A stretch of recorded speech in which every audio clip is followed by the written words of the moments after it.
Colossiens 2, verset 9 à 10. Il est dit ceci, car en lui habite corporellement toute la plénitude de la divinité. Vous avez tout pleinement en lui, qui est le chef de toute domination et de toute autorité. Bien-aimés, au travers de ce passage que je viens de lire, j'aimerais donner comme thème ce matin, c'est encore possible. Est-ce que tu peux dire avec moi, c'est encore possible? Alors, dis à ton voisin, c'est encore possible. Souvent, quand on dit à ton voisin, les gens disent, depuis, ils reviennent. Non, est-ce que depuis matin, tu l'as fait? Bon, il faut bénir ton voisin, il faut bénir ton voisin. Il faut bénir ton voisin. Tu es venu, tu as causé avec Dieu, tout ça, mais il faut bénir ton voisin. C'est la plus grande de la tu dis qui est? Pourquoi tu dis qui est? Parce que quand tu regardes le visage de la petite soeur fait vieille par rapport à la grande soeur. Mais si tu es toujours en train de serrer ton visage, comment tu vas vieillir alors ton âge? Donc il faut sourire, frère, il faut sourire, soeur, il faut sourire. Et tu vas garder ta beauté. Les rides ne vont pas vite venir. Alléluia. Alléluia. En écrivant aux membres de l'église de Colosse, une ville d'Asie mineure, c'était pour combattre, pour faire les erreurs dans l'église. Parce qu'il y en avait beaucoup. Et il voulait montrer aussi qu'en Jésus, les croyants trouvent la réponse à tous leurs besoins. C'est ainsi que dans ce texte lu, il réaffirme non seulement la divinité de Christ, pour montrer que c'est l'une des plus fortes vérités de la Bible, en disant que vous avez tout pleinement en lui et qu'il est le chef de toute domination et de toute autorité. L'apôtre ici affirme que Jésus n'est pas seulement l'égal de Dieu, comme le dit Philippiens chapitre 2 verset 6, mais il est Dieu. Jean 10 verset 30. Il dit moi et le Père, nous sommes un. Vous pouvez également lire le verset 38 et le chapitre 12 verset 45. Ainsi, il déclare que la seule clé qu'il te faut, toi qui m'écoutes ce matin, pour entrer dans ta destinée, pour entrer dans ta bénédiction, pour entrer dans ta gloire, pour ouvrir la porte derrière laquelle se trouve tout ce dont tu as besoin, c'est Jésus-Christ de Nazareth. Aucune domination, aucune autorité, puissante qu'elle soit, ne peut tenir face à Jésus. Car vous le savez tous, devant Jésus, tout genou se chie. C'est pourquoi, bien-aimé, je veux t'annoncer ce matin que pour ce que tu traverses, pour ce que tu vis, qui t'ont découragé quelque part ou qui t'ont mené à baisser les bras, je veux déclarer dans ta vie ce matin que c'est encore possible. Essuie tes larmes, oui, tes larmes de tristesse, tes larmes d'angoisse, je peux même dire de malheur, car les larmes que tu vas couler désormais, ce sont des larmes de joie. C'est pourquoi l'objectif que je veux atteindre ce matin, en abordant ce thème, c'est de t'emmener à toucher Dieu par ta foi, à l'expérimenter. Car, quelqu'un peut le dire, quand tu as Jésus, tu as tout.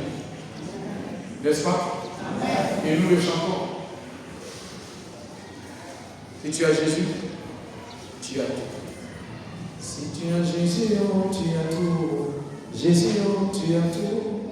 Mais un enfant l'a bien exprimé. Lorsqu'un roi est venu et a dit à son peuple, entrez chez moi et prenez tout ce que vous voulez. Le peuple a couru, est entré chez le roi et chacun a pris ce qu'il pouvait prendre. D'autres prennent cuillère en or, chaise en or, un fauteuil, assiette. Mais le petit garçon a arrêté là. Et au moins tout le monde a fini de prendre ce qu'il pouvait prendre, un coup et puis faire tout au roi. Il dit, moi je prends le roi. On dit, mais petit, tu es bête.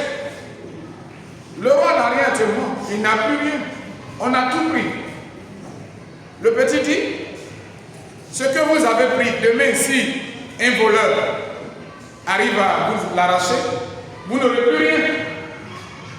Si ça se gâte, vous n'aurez plus rien. Mais moi, si j'ai le roi, il demeure le roi, j'aurai toujours ce que je vais demander. Quand je vais demander, je vais avoir ce que je veux. Donc si tu as le roi, alors tu as tout. Je vais te dire que si tu as Jésus ce matin, tu as tout. Amen. Amen.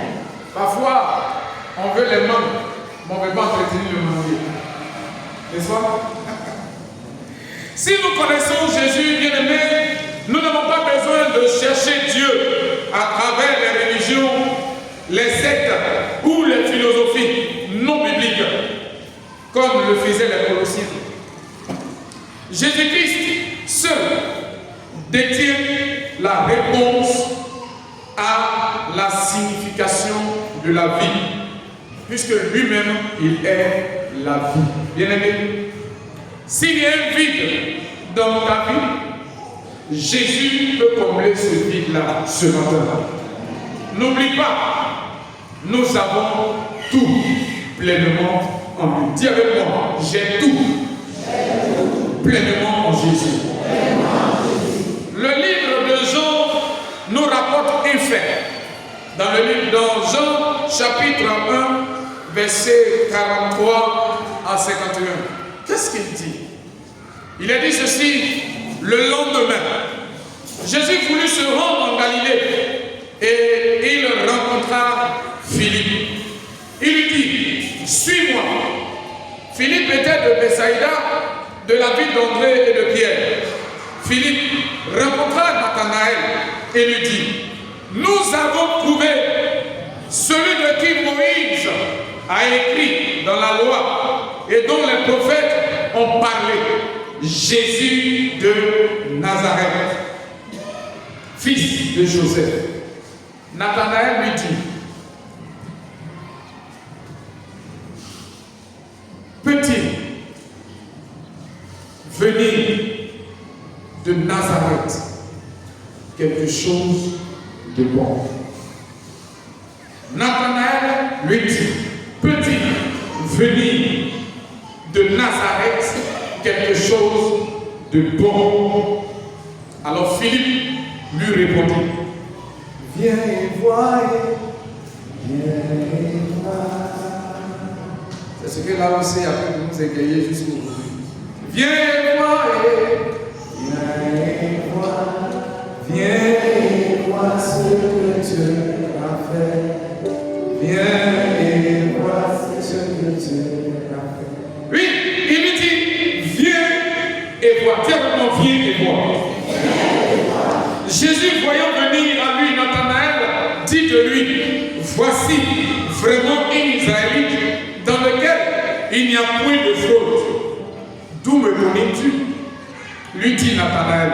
Jésus lui dit, avant que Philippe t'appelât, quand tu étais sous le figuier, je t'ai vu. Nathanaël répondit et lui dit, Rabbi, tu es le Fils de Dieu. Tu es le roi d'Israël. Jésus lui répondit, parce que je t'ai dit que je t'ai vu sous le figuier, tu crois. Tu verras de plus grandes choses que celle-ci. Et il lui dit, en vérité, vous verrez désormais le ciel ouvert et les anges de Dieu monter le Fils de l'homme. Alléluia. Ici, sachez que Nazareth était une ville méprisée de la Galilée. Aussi, personne ne pouvait imaginer que le Messie vive dans un tel endroit. C'est pourquoi Nathanaël, qui est originaire de Cana, qui est à 9 km de Nazareth, posa la question de savoir, peut-il venir de Nazareth quelque chose de bon? Heureusement pour lui, la réponse à sa question ne tardera pas. Après avoir répondu à l'invitation de Philippe, cette décision va changer sa vie. Le cours de son histoire va changer. Bien aimé, je suis en train de dire une chose. Quand je dis c'est encore possible, c'est une parole que je viens de déclarer ce matin dans ta vie. Peut-être que des personnes t'ont vu comme une moins que rien, une personne de qui peut découler seulement que de mauvaises choses. Mais je suis en train de te dire ce matin que de bonnes choses peuvent venir de toi. Quel que soit ce que l'ennemi a fait de toi, quel que soit ce que les gens ont pensé de toi, je suis en train de te dire ce matin que tu es à la bonne place parce que le Seigneur a quelque chose pour toi. Ne vous laissez pas entraîner, bien-aimés, dans la discussion sans fin, mais contentez-vous de lancer l'invitation à une personne qui souffre, à une personne qui est dans la détresse. Dis-lui seulement, viens et vois. Sortez des discussions inutiles aujourd'hui. Ce que nous voyons sur les réseaux sociaux, Jésus est Dieu, Jésus n'est pas Dieu. Est-ce que Jésus a mangé, Jésus n'a pas mangé? Ça, ce n'est pas ce que nous attendons de vous, enfants de Dieu. Nous avons une mission. Jésus a dit, allez, prêchez la bonne nouvelle. Celui qui croira sera sauvé. Celui qui ne croira pas périra. Va seulement, dis à ton frère, dis à ta soeur, dis à ton père, dis à ta mère, dis à tes parents, viens et vois, parce que Jésus peut transformer la vie de cette personne. S'il a pu transformer ta vie, c'est qu'il peut également transformer la vie de cette personne. Bien-aimés, voyez-vous, quand je vois un peu l'église de Bénézère dans son début, qui aurait cru qu'aujourd'hui l'église allait devenir ici? Pour ceux qui étaient là, qui aurait cru? Personne. Mais l'homme de Dieu a cru à la main du Seigneur qui est sur sa vie et il a dit, je resterai ici. Et voici comment Bénézère est devenu. Je vais vous accorder très fort Jésus-Christ.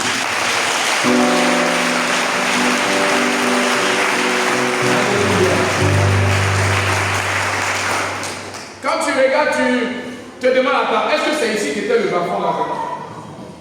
Parce que c'était un bas-fond. Mais aujourd'hui, le bas-fond a disparu. Le bas-fond a fui. Quelqu'un pourrait dire, quand la lumière apparaît, les ténèbres s'éloignent. Et je crois bien que les ténèbres également s'éloigneront de ta vie. Alléluia.